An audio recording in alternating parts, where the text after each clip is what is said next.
پیارے بچوں، ایک دفعہ کا ذکر ہے کہ کسی جنگل میں ایک گیدڑ رہتا تھا، بہت ہی پیٹو اور لالچی۔ درختوں سے جتنے پھل گرتے فوراً ہی چٹ کر جاتا، پھر بھی اس کی نیت نہیں بڑھتی تھی اور وہ پھلوں سے بھری ڈالیوں کو حسرت سے دیکھتا رہتا تھا۔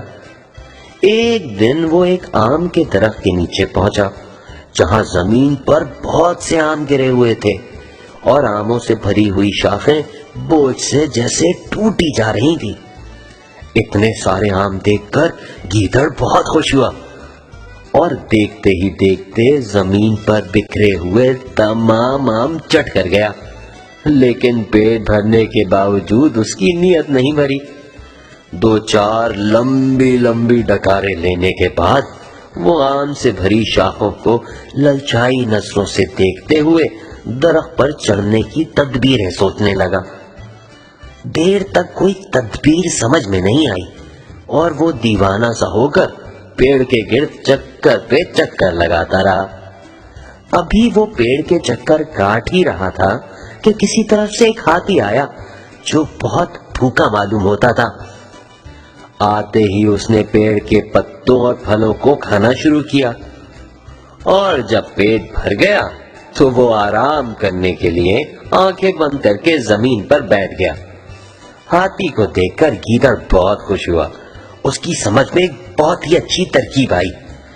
تھوڑی دیر تک تو وہ ہاتھی کے سونے کا انتظار کرتا رہا، پھر آہستہ آہستہ اس کی پیٹھ پر سوار ہو کر اس کے بیدار ہونے کا انتظار کرنے لگا۔ تھوڑی دیر آرام کے بعد ہاتھی جانے کے لیے کھڑا ہو گیا۔ اس کے جانے سے پہلے ہی گیدڑ ایک شاخ پکڑ کے پیڑ پر چڑھ گیا۔ اپنے چاروں طرف بے شمار ہرے پیلے لال آم دیکھ کر وہ خوشی سے دیوانہ ہو گیا۔ اس کی سمجھ میں نہیں آ رہا تھا کہ پہلے کون سا آم کھائے۔ کبھی ایک آم کی طرف بڑھتا تو کبھی دوسرے کی طرف۔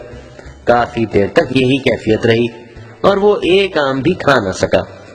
پھر اچانک ہی اس پر جنون سا طاری ہو گیا اور وہ اندھا دھند آم کھانے لگا۔ ایک شاخ کے صاف ہوتے ہی وہ دوسری پر پہنچ جاتا، یہاں تک کہ اس کا پیٹ پھٹنے لگا۔ لیکن ابھی بہت سارے آم باقی تھے اور اس کی نیت سیر نہیں ہوئی تھی۔ وہ پیڑ کے تمام آم کھا جانا چاہتا تھا، لیکن پیٹ میں گنجائش نہیں تھی۔ وہ پریشان ہو گیا اور تمام آم کھانے کی تدبیر سوچنے لگا۔ پھر ایک تدبیر اس کی سمجھ میں آ گئی۔ وہ ایک شاخ پر جا کر آم نیچے گرانے لگا، یہاں تک کہ تمام آم نیچے گر گئے۔ گیدڑ بہت خوش ہوا، اب تمام آم اس کے تھے۔ آم گرانے کے بعد اس نے اترنے کے لیے نیچے دیکھا، لیکن ہاتھی وہ تو کب کا جا چکا تھا۔ اب اسے اپنی غلطی کا شدت سے احساس ہوا۔ آم کھانے کی لالچ میں وہ ہاتھی کا سہارا لے کر پیڑ پر تو چڑھ گیا، لیکن یہ نہیں سوچا کہ ہاتھی کے بغیر وہ پیڑ سے نیچے اترے گا کیسے۔ اتنے اونچے پیڑ سے نہ تو وہ چھلانگ لگا سکتا تھا اور نہ ہی موٹے تنے کے ذریعے نیچے اتر سکتا تھا۔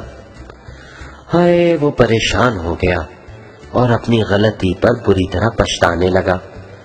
نہ وہ زیادہ آم کھانے کی لالچ میں پیڑ پر چڑھتا اور نہ ہی اس مصیبت میں گرفتار ہوتا۔ وہ ایک شاخ سے دوسری شاخ پر دوڑ کر نیچے اترنے کی تدبیر سوچنے لگا۔ اس بھاگ دوڑ میں تمام آم تو ہو گئے ہضم اور اسے بھوک ستانے لگی۔ وہ ہر شاخ کو حسرت بھری نظروں سے دیکھنے لگا، جن کے تمام آم وہ پہلے ہی نیچے گرا چکا تھا۔ اپنی لالچ پر اسے بہت غصہ آیا۔ وہ مایوس ہو کر ایک شاخ پر بیٹھ گیا۔ تھوڑی دیر کے بعد ہوا کے تیز جھونکے چلنے لگے اور پیڑ کی شاخیں ایک دوسرے سے ٹکرانے لگی۔ اب تو گیدڑ میاں بہت گھبرائے اور ایک شاخ سے لپٹ گئے۔